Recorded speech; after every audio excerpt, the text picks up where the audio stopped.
So friends, here's the after the first coat of stain. You can see that weathered wood is looking pretty good.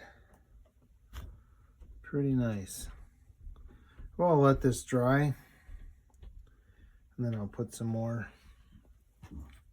more of this stuff on it. And then once that's done, I'll put this on there.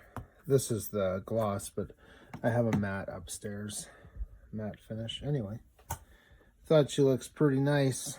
You know, if you want to compare to what it looked like before, it's the unfinished.